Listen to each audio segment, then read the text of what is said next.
ಮೊನ್ನೆಯಿಂದ ಪ್ರಾಣ ಪ್ರತಿಷ್ಠಾಪನೆಯ ಪೂರ್ವಭಾವಿ ಶುಭ ಕಾರ್ಯಗಳು ನೆರವೇರ್ತಾ ಇವೆ. ಮಂಗಳವಾರ ಪ್ರಾಯಶ್ಚಿತ್ತ ಪೂಜೆ, ವಿಷ್ಣು ಪೂಜೆ ನೆರವೇರಿಸಲಾಗಿದ್ದು, ನಿನ್ನೆ ಜಲಯಾತ್ರೆ ಸೇರಿ ವಿವಿಧ ಪೂಜಾ ಕೈಂಕರ್ಯ ನಡೆಸಲಾಗಿದೆ. ಇಂದು ಗೊತ್ತುಪಡಿಸಿದ ಸ್ಥಳದಲ್ಲಿ ರಾಮಲಲ್ಲಾ ವಿಗ್ರಹವನ್ನು ಸ್ಥಾಪಿಸಲಾಗುತ್ತೆ. ರಾಮ ಮಂದಿರದ ಆವರಣಕ್ಕೆ ನಿನ್ನೆ ರಾಮಲಲ್ಲಾ ವಿಗ್ರಹ ತರಲಾಗಿದೆ. ಕ್ಯಾಂಟನ್ನಲ್ಲಿ 150 ಕೆಜಿ ತೂಕದಷ್ಟು ರಾಮಲಲ್ಲಾ ವಿಗ್ರಹವನ್ನು ಮೂರ್ತಿ ತಯಾರಿಕಾ ಸ್ಥಳದ 3 ಕಿಲೋಮೀಟರ್ ದೂರದಿಂದ ಬಿಗಿ ಭದ್ರತೆಯಲ್ಲಿ ತರಲಾಯಿತು. ಈ ವೇಳೆ ಶಿಲ್ಪಿ ಅರುಣ್ ಯೋಗಿರಾಜ್ ಉಪಸ್ಥಿತರಿದ್ದರು. ವಿಗ್ರಹ ಸ್ಥಳಾಂತರ ವೇಳೆ ಸಿಬ್ಬಂದಿಗೆ ಮಾರ್ಗದರ್ಶನ ನೀಡಿದರು. ರಾಮಲಲ್ಲಾ ವಿಗ್ರಹಕ್ಕೆ ದೇವಾಲಯದ ಪರಿಸರದ ಒಳಗಡೆ ಧಾರ್ಮಿಕ ವಿಧಿವಿಧಾನ ನೆರವೇರಲಿದೆ. ಜಲಾಧಿವಾಸ, ಧಾನ್ಯಾಧಿವಾಸ ಸೇರಿದಂತೆ 12 ವಿವಿಧ ಆದಿವಾಸ ಪ್ರಕ್ರಿಯೆಗಳು ಜರುಗಲಿವೆ. ಅಂದರೆ ನೀರು, ಧಾನ್ಯ, ತುಪ್ಪ, ಹಣ್ಣು, ಗಂಧ ಹೀಗೆ 12 ವಿಧದ ವಸ್ತುಗಳಲ್ಲಿ ಮೂರ್ತಿಯನ್ನು ಮುಳುಗಿಸಲಾಗುತ್ತೆ. ರಾಮ ಮಂದಿರದ ಆವರಣದಲ್ಲಿ ನಿನ್ನೆ ಉತ್ಸವ ಮೂರ್ತಿ ಮೆರವಣಿಗೆ ನಡೆಸಲಾಯಿತು. ಇದಲ್ಲದೆ ಶ್ರೀರಾಮ ಜನ್ಮಭೂಮಿ ತೀರ್ಥಕ್ಷೇತ್ರ ಟ್ರಸ್ಟ್ನ ಸದಸ್ಯ ಮತ್ತು ಮುಖ್ಯ ಸಂಚಾಲಕ ಅನಿಲ್ ಮಿಶ್ರಾ ಅವರು ಸರಯೂ ಘಾಟ್ನಲ್ಲಿ ಪೂಜೆ ಸಲ್ಲಿಸಿದ್ದಾರೆ.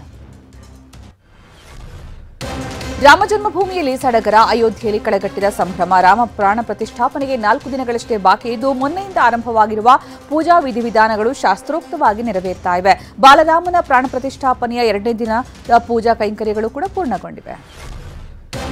ಜನವರಿ 22ರಂದು ನಡೆಯುವಂತಹ ರಾಮಲಲ್ಲಾ ಪ್ರಾಣ ಪ್ರತಿಷ್ಠಾಪನೆಗೆ ಪ್ರಧಾನಿ ಮೋದಿ ಆಗಮಿಸಬೇಕಿತ್ತು. ಆದರೆ ಹವಾಮಾನ ವೈಪರೀತ್ಯದಿಂದ ಮೋದಿ ಒಂದು ದಿನ ಮುಂಚಿತವಾಗಿ ಅಂದರೆ ಜನವರಿ 21ರಂದೇ ಅಯೋಧ್ಯೆಗೆ ಆಗಮಿಸಲಿದ್ದಾರೆ.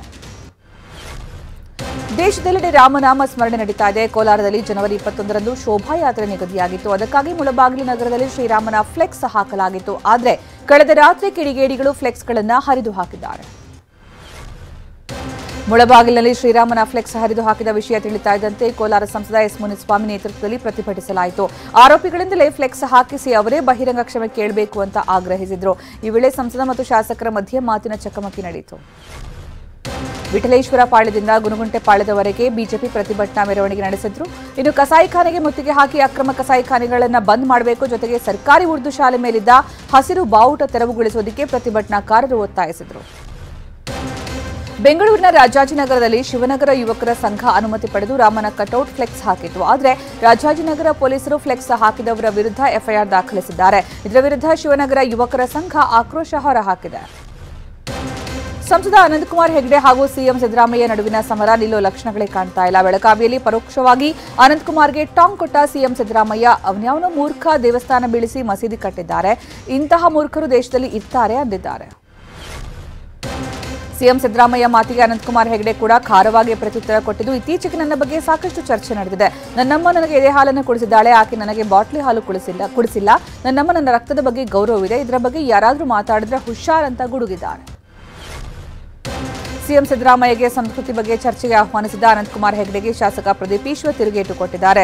ಸಿದ್ದರಾಮಯ್ಯಗಿಂತ ಮೊದಲು ನನ್ನ ಜೊತೆ ಚರ್ಚೆಗೆ ಬನ್ನಿ, ಅದರಲ್ಲಿ ನೀವು ಗೆದ್ರೆ ನಾನೇ ಸಿದ್ದರಾಮಯ್ಯ ಬಳಿ ಕರ್ಕೊಂಡು ಹೋಗ್ತೀನಿ ಅಂತ ಪಂಚ್ ಕೊಟ್ಟಿದ್ದಾರೆ. ಪ್ರಧಾನಿ ಮೋದಿಗೆ ಖಲಿಸ್ತಾನಿ ಉಗ್ರ ಗುರು ಪಶ್ವಂತ್ ಸಿಂಗ್ ಮತ್ತೆ ಬೆದರಿಕೆ ಹಾಕಿದ್ದಾನೆ. ಮೋದಿ, ನಿಮಗೆ ಧೈರ್ಯ ಇದ್ರೆ ಜನವರಿ 26ರ ಗಣರಾಜ್ಯೋತ್ಸವ ಕಾರ್ಯಕ್ರಮಕ್ಕೆ ಯಾವುದೇ ಭದ್ರತೆ ಇಲ್ಲದೆ ಬನ್ನಿ, ನಿಮ್ಮ ಮೇಲೆ ಎಸ್ಎಫ್ಐ ಸೇಡು ತೀರಿಸಿಕೊಳ್ಳುತ್ತೆ ಅಂತ ಬೆದರಿಕೆ ಹಾಕಿದ್ದಾನೆ. ಪ್ರಧಾನಿ ಮೋದಿ ಅವರು ನಿನ್ನೆ ಕೇರಳದ ಗುರುವಾಯೂರಲ್ಲಿರುವಂತಹ ಶ್ರೀಕೃಷ್ಣ ದೇಗುಲಕ್ಕೆ ತೆರಳಿ ಪೂಜೆ ಸಲ್ಲಿಸಿದ್ದಾರೆ. ದೇಗುಲದಲ್ಲಿ ನಟ ಹಾಗೂ ರಾಜಕಾರಣಿ ಸುರೇಶ್ ಗೋಪಿ ಅವರ ಮಗಳ ಮದುವೆಯಲ್ಲಿಯೂ ಮೋದಿ ಭಾಗಿಯಾಗಿದ್ದರು. ಈ ವೇಳೆ ಮಲಯಾಳಂನ ನಟರಾದ ಮೋಹನ್ ಲಾಲ್, ಮಮ್ಮೂಟಿ ಕೂಡ ಉಪಸ್ಥಿತರಿದ್ದರು. ಭಾರತ್ ಜೋಡೋ ನ್ಯಾಯಯಾತ್ರೆಯ 4ನೇ ದಿನವಾದ ನಿನ್ನೆ ನಾಗಾಲ್ಯಾಂಡ್ನ ಮೋಕುಂಗ್ಚುನ್ ಜನರೊಂದಿಗೆ ರಾಹುಲ್ ಗಾಂಧಿ ಸಂವಾದ ನಡೆಸಿದ್ದಾರೆ. ನಾಗಾ ಶಾಂತಿ ಒಪ್ಪಂದದ ಕುರಿತಂತೆ ಪ್ರಧಾನಿ ಮೋದಿ ನಾಗಾಲ್ಯಾಂಡ್ ಜನರಿಗೆ ಸುಳ್ಳು ಭರವಸೆ ನೀಡಿ ದ್ರೋಹ ಬಗೆದಿದ್ದಾರೆ ಎಂದು ಟೀಕಿಸಿದ್ದಾರೆ.